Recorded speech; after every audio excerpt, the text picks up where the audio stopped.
నమస్తే. నేను మీ నారగోని. ఈడబ్ల్యూఎస్ రిజర్వేషన్లు బడుగులకు శాపం.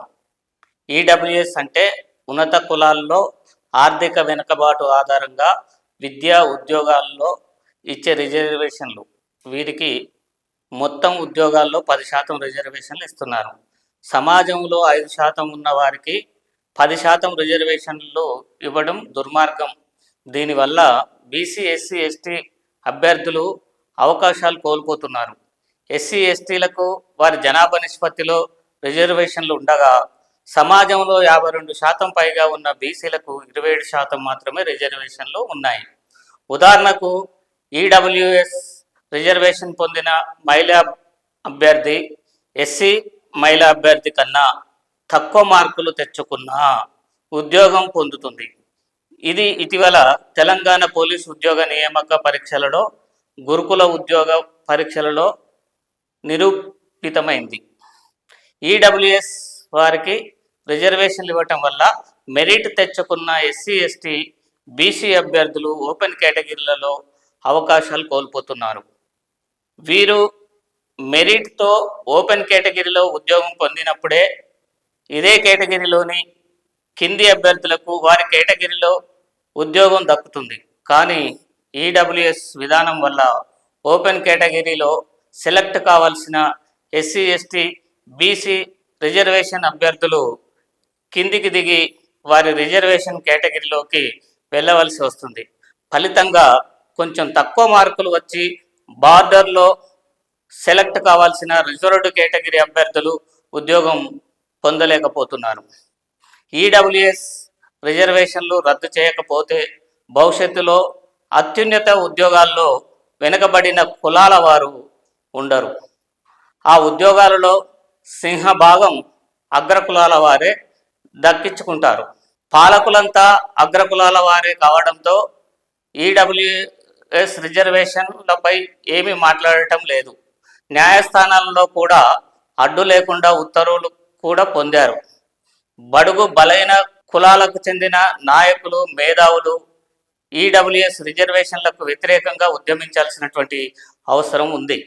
ముఖ్యంగా బీసీ నాయకులు ఉద్యమించాలి. ఎస్సీ, ఎస్టీలకు వారి జనాభా నిష్పత్తిలో రిజర్వేషన్లు ఉన్నాయి. అగ్రకులాల వారికి ఈడబ్ల్యూఎస్ రూపంలో వారి జనాభాకు మించి రిజర్వేషన్లు ఉన్నాయి. కానీ బీసీలకు మాత్రం వారి జనాభాలో సగం రిజర్వేషన్లు మాత్రమే ఉన్నాయి. దీనివల్ల భవిష్యత్తులో విద్యా ఉద్యోగాల్లో బీసీ పిల్లలకు తీవ్ర అన్యాయం జరుగుతుంది. జనాభా దామాషా ప్రకారం బీసీ రిజర్వేషన్లు ఇవ్వాలి. బీసీ కులగణన జరగాలి.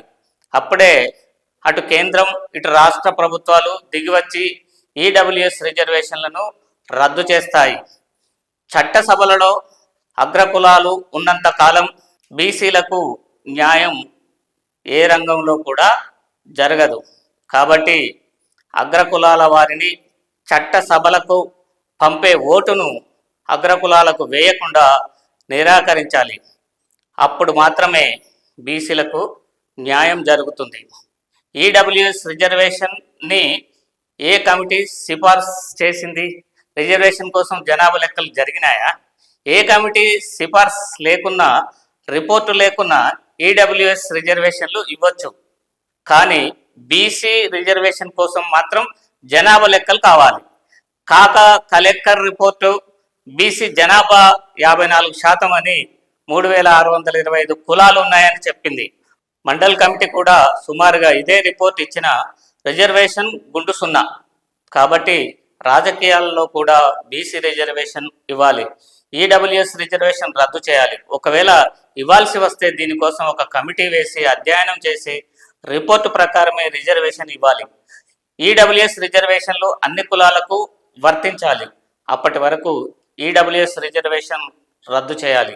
బీసీలకు అన్ని రంగాల్లో సమాన వాటా దొరకనప్పుడు ఈ దేశం, ఈ రాష్ట్రం బీసీలది కాదన్నట్టే కదా.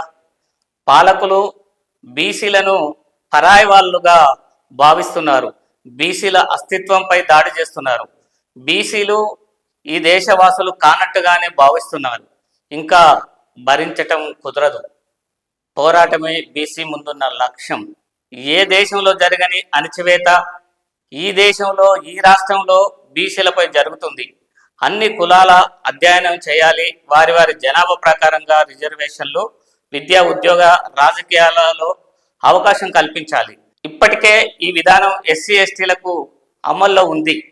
కావున బీసీ కులాలకు కూడా ఇదే విధానాన్ని అమలు చేయాలి.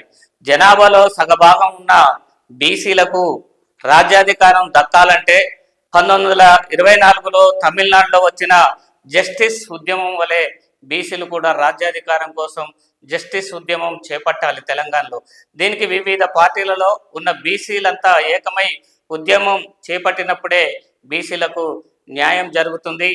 ఇటీవల గ్రూప్ 1 ఎగ్జామ్స్లో కూడా బీసీలకు అన్యాయం జరిగినట్టుగా తెలుస్తుంది. అనేక లెక్కలు ఉద్యోగ నియామకాలలో వాటిని బయటికి తీస్తే ఆ లెక్కలను ఖచ్చితంగా బీసీలకు ఏ విధంగా అన్యాయం జరిగిందని మనం నిరూపించవచ్చు. ఈడబ్ల్యూఎస్ రిజర్వేషన్లకు మనం వ్యతిరేకం కాదు. వాళ్ళ జనాభా పర్సెంటేజ్ ఎంత, వాళ్ళకి ఇచ్చినటువంటి రిజర్వేషన్ ఎంత, ఆ లెక్కలు కావాలి కదా. ఏ లెక్కలు లేకుండానే 10% రిజర్వేషన్లు ఇవ్వకూడదు. వాళ్ళకు నిజంగా ఓసీలలో పేదవాళ్ళు ఉన్నట్లయితే వాళ్ళకు ఖచ్చితంగా రిజర్వేషన్ ఇవ్వమని చెప్పి అందరూ అడుగుతారు, ఇస్తే కూడా తప్పులేదు. కానీ ఓసీలలో కూడా సంపన్నులకే ఈ రిజర్వేషన్లు వర్తిస్తున్నాయి కాబట్టి ఓసీల జనాభా లెక్క జరగాలి. వాళ్ళ జనాభా ప్రకారం అందులో ఉన్నటువంటి పేదవాళ్లకు రిజర్వేషన్లు అందాలని చెప్పి మేము కోరుకుంటున్నాం.